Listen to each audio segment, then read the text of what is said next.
All right, everyone. Welcome to our Special Olympics Washington golf volunteer training video. My name is Alex Ryder. I'm the Senior Manager of Volunteers here with Special Olympics Washington. I can be reached at aryder@sowa.org with any questions that you might have, but we just wanted to give you all a better overview of what to expect as a volunteer at golf. So going through things, just some fundamentals to be aware of. The basics of the season. So our sports season runs from June until August. Our culminating state event is, of course, our state summer games up in the Everett area. Now, that being said, we do have multiple opportunities throughout the season itself. So we'll have an East region, a Southwest region, and a Northwest regional event in that July, early August timeline before we actually reach the state summer games. So about 4 opportunities throughout the state. So volunteer roles, the main roles that we have, so 18 and 9-hole walking scorekeepers. You guys will be the ones going alongside, mainly with the individual golfers and not the unified. I'll go into exactly what that means in a second. But you guys are going to be walking right alongside those golfers, track and score, and then submitting those after the game. Award ceremony and scoreboard volunteers, of course, we always need those. The volunteers trickle in, so it's important to get the athletes trickle in, so it's really important that we get that scoreboard updated as soon as we have the accurate results and get that right up on the scoreboard so we can get going with the award ceremony. Some other roles, this is great when we have a lot of volunteers, are spotters and four caddies. Some of the courses we play on, aren't the flattest. They have some hills and dips and things like that. So it's important to have people actually out on the course, kind of making sure they spot the ball when it goes out. They have an idea of where it goes. It just helps keep the play of the game going a little bit faster, and just helps with that. Four caddies also do things like help rake bunkers after it might have gone in there, clean up divots, those kind of things. Just keeping the game and the pace of the round going a little bit quicker. And then a big one is going to be our individual skills. I'll walk through what that means, but we have a few different categories for our individual skills athletes. And it's a lot of fun to help out at. So our events offered, we go 5 levels of golf. So the first level is individual skills contest. Levels 2 and 3, those are unified. So that would be an athlete with a disability and then an athlete without an intellectual disability on the same team. You can either play 9 holes or 18 holes. And then once we move up to levels 4 and 5, those are going to be individuals playing 9 holes and individuals playing 18 holes. So some general rules, any whiff or a duff are considered one stroke. So this is important for those of you who are keeping score. So if an athlete goes and takes a swing, does not hit the ball, that counts as a stroke. If we're on a hole and we get a 10th stroke that is played without holing the shot, so they never made it into the hole, the player shall record a score of 10x and pick up the ball, and then we go to the next hole. Each player, they're going to register by submitting a verified score or the average of the most recent 6 scores. So we should have a good idea of what an athlete generally registers going into the round. If 2 players tie for first place, the player with the fewest number of 10x scores shall be declared the winner. So our individual stroke play, this is either 9 or 18 hole. Usually we see an average of 70 or lower in the 9 hole and an average of 120 or lower in the 18 hole. This level is designed to meet the needs of those Special Olympic golfers who wish to play individually in the tournament. So this is just them out there. Usually they might have a coach or something with them, but it's important. These are really where our volunteers come in to help keep score as we're out on the course. Unified sports team play, so the averages are the same. The difference here is that they're paired with a partner where the teammates are of similar ability. So a team includes a Special Olympics athlete and a peer athlete. The difference here is, while it would be great if we can always have a scorekeeper go out with them, usually between the partners and the athletes, they keep score themselves in unified sports team play. So this isn't usually one that we'll send volunteers out on, but of course, it's always great to have more and send you out with them. In unified sports, so the players play alternatively from the team grounds and then alternate strokes until the ball is holed. In cases where a team registers and the difference in handicaps is greater than 10, the team shall be divisioned to a standard differential of 10 applied to the lower of the 2 handicaps.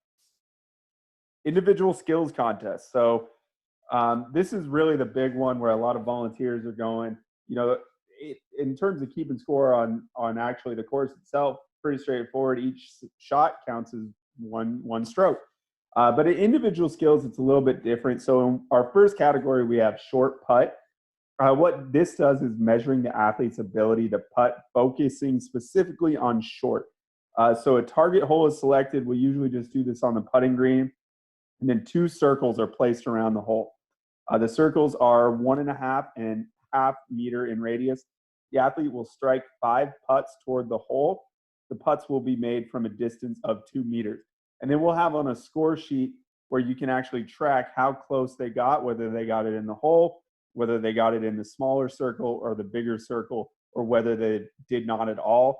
We'll have a sheet that tracks that for you, and you're able to track how many points they got according to that. Our long putt, again, another putting area, just focusing on the long putt. Again, this will be on the putting green. Very similar, so those circles are set up right around the hole as well. The difference here is that the putt is made from 8 meters away. So again, you can see the little legend down here. I know it's small to see, but it's the same.